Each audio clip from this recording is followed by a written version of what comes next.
จะว่าตอนนี้มาตามต่อกับอีกหนึ่งข่าวสารนะสำหรับอีกหนึ่งการแข่งขันที่ว่าจะมาฝึกฝนน้องๆก็คือเป็นการแข่งขันคณิตคิดไว้ซิงแซมเวียงจันทร์ครั้งที่4ศูนย์คณิตคิดไว้สมาร์ทแมทช์เนาะได้ร่วมกับแผนกศึกษาธิการและกีฬานครหลวงเวียงจันทร์ได้จัดการแข่งขันคณิตคิดไว้ซิงแซมเวียงจันทร์ซึ่งว่าครั้งนี้เป็นครั้งที่4ได้จัดขึ้นในวันที่23กันยายน2018ที่ผ่านมาซึ่งเข้าร่วมโดยทานนางอาลีพ้นเสนาผู้อำนวยการโรงเรียนศิลป์ไซ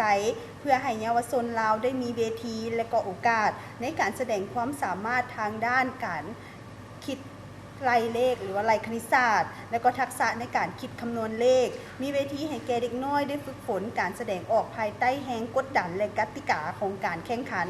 มีโอกาสในการแข่งขันแลกเปลี่ยนประสบการณ์เพื่อพัฒนาความรู้ทางด้านคณิตศาสตร์ให้หลายขึ้นและเห็นให้เยาวชนลาวมีความรู้ความสามารถเท่าเทียมกับสากลไปเทื่อละก้าวทานสุรไซจงจิตไพศาลผู้อำนวยการศูนย์คณิตคิดไว้สมาร์ทแมทช์ก็ได้กล่าวว่าการจัดการแข่งขันในครั้งนี้แม้นได้รับการสนับสนุนจากหลายๆภาคส่วนซึ่งเป็นการส่งเสริมให้แก่เยาวชนลาวได้มีความสนใจและก็เห็นได้ถึงความสำคัญของคณิตศาสตร์ทั้งเป็นการวัด IQ มันสมองของน้องๆนักเรียนให้มีการพัฒนาทักษะความเอาใจใส่และหักในการเรียนคณิตศาสตร์หลายขึ้นพร้อมทั้งเป็นการฝึกทักษะความสามารถและพัฒนาความพร้อมของเยาวชนลาวให้มีศักยภาพเท่าเทียมกับภาคพื้นสากลและให้เติบใหญ่ไปเป็นกำลังแรงอันสำคัญในการพัฒนาประเทศชาติในอนาคตนั่นเองสำหรับการแข่งขันในครั้งนี้แมนมีนักเรียนเข้าร่วมการแข่งขันจำนวน367คนแมนได้แบ่งออกเป็น4ระดับก็คือระดับ A แมนมีอายุระหว่าง5-7 ปีมีนักเรียน85คนและระดับ B มีอายุระหว่าง7-9 ปีมีนักเรียน122คนระดับ C มีอายุ9-11 ปีมีนักเรียน106คนและระดับ D อายุ11 ปี55 ปีมีนักเรียน54คนซึ่งว่าทุกระดับการแข่งขันแมนจะเฮ็ดเป็นข้อสอบทั้ง2ประเภทก็คือข้อสอบตามโจทย์บวกและลบมีซีซั่น2หลักจำนวน100ข้อใช้เวลา15นาทีและสำหรับระดับ A ส่วนระดับ B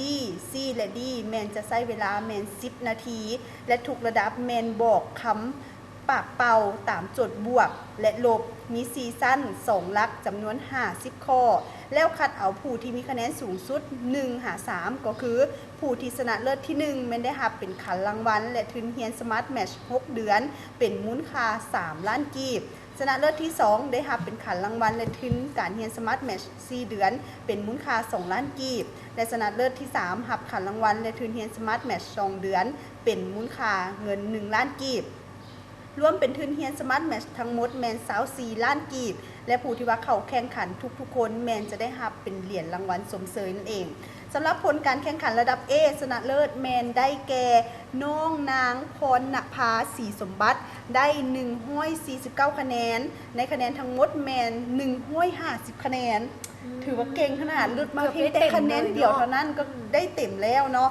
ส่วนอันดับที่2มันได้แก่เท้าคำมุงขุนรอบุญแองได้ไป148คะแนนลุดมา2คะแนนเช่นเดียวกันและอันดับที่3ได้แก่เท้าธีรเดชรัตนมุงขุนได้ไป147คะแนน49 48 47มันลุดกันคนละ1 2 3คะแนนเท่านั้นเองพิดเรียงกันน้อยเดียวเท่านั้นแสดงว่าระดับความเก่งบ่ธรรมดาเลยทั้ง3ถูกต้องส่วนมาระดับ B นี่แมนชนะเลิศได้แก่เท้าพุทธสวรรค์มุกสีดาได้ไป144คะแนนอันดับที่2ได้แก่เท้าสิทธิเดชสีทองเพชรได้ไป144คะแนนเช่นเดียวกันและอันดับที่3แมนได้แก่นางสุทธิดาสีสมบัติได้ไป142คะแนนและสำหรับระดับ C ชนะเลิศที่1แมนนางโสมาลีขันเจริญได้ไป150คะแนนอันดับที่2แมนได้แก่นางทิพย์สวรรค์เทวาได้ไป149คะแนนและอันดับที่3ได้แก่นางพลอยทับทิมทองปั้นได้ไป147คะแนนและต่อมาก็คือเป็นระดับดีชนะเลิศได้ที่1แมนนางอักษรสวรรค์บุญทลังสีอันดับที่2แมนนางฟ้าใสอรุณลังสีและอันดับที่3แมนนางอนุสรณ์ไสยเสนทั้ง3คนนี้แมนได้คะแนนไป140คะแนนนั่นเองสำหรับหลักสูตร คณิตคิดไว้ Smart Match นี่แมนเป็นคณิตศาสตร์ทางเลือกแนวใหม่แขนงหนึ่งที่เฮียนโดยการสร้างภาพแห่งจินตนาการ โดยใช้ลูกคิดในสมองในการคิดไล่เพื่อพัฒนาศักยภาพทางด้านสมองเป็นการปรับความสมดุลของสมองทางเบื้องซ้าย และก็เบื้องขวาซึ่งว่าจะช่วยส่งเสริมให้แก่ผู้ที่เฮียนนี่มีสมาธิต่อเนื่อง มีความเชื่อมั่นในตนเองทั้งมีระบบการคิดที่มีเหตุและผลรวมถึงการฝึกประสาทสัมผัสด้านการคิด ด้านการเคลื่อนไหวและการฟัง พร้อมทั้งส่งผลให้การเรียนนี่ดีขึ้นเช่นว่าวิชาคณิตศาสตร์และก็วิชาวิทยาศาสตร์นี่เป็นต้นก็จะได้มีการเกี่ยวดึเขาเรียกว่าดุลเดียงกันไป อันนี้ก็ถือว่าเป็นอีกหนึ่งเวทีความสามารถที่ว่าน้องๆนี่ได้มีการเขาเรียกว่าเวทีการแสดงออกความสามารถของน้องๆในการคิดไล่คำนวณเป็นสูตรคณิตคิดไว้ว่ายังไงวันในสมัยเฮาเฮียนเนาะมันจะบ่มีแบบแนวนี้ถ้าเฮาไปแข่งเนี่ยอาจจะแพ้น้องๆก็ได้ เพราะเพิ่นให้คิดเขาเอิ้นว่าให้คิดอยู่ในสมองให้คิดเอาเองเพื่อเป็นการพัฒนาสมองทางเบื้องซ้ายและก็เบื้องขวานี่ไปเคียงคู่กันแล้วก็จะเป็นการฝึกทักษะให้น้องๆนี่เป็นการคิดไว้ในเรื่องของการไล่เลขอย่างต่างๆในเมื่อก่อนทำมาซิมาไล่เป็น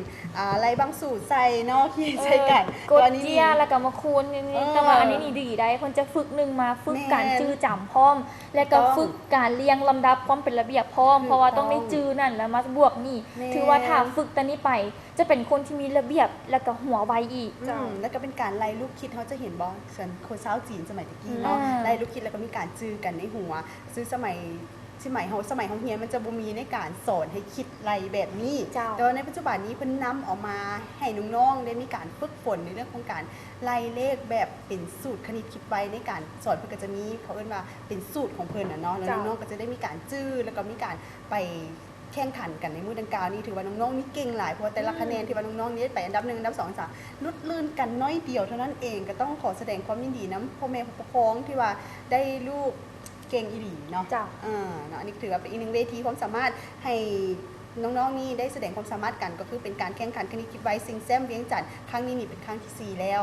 นะก็จะมีครั้งที่5ต่อไปสำหรับน้องๆที่ว่า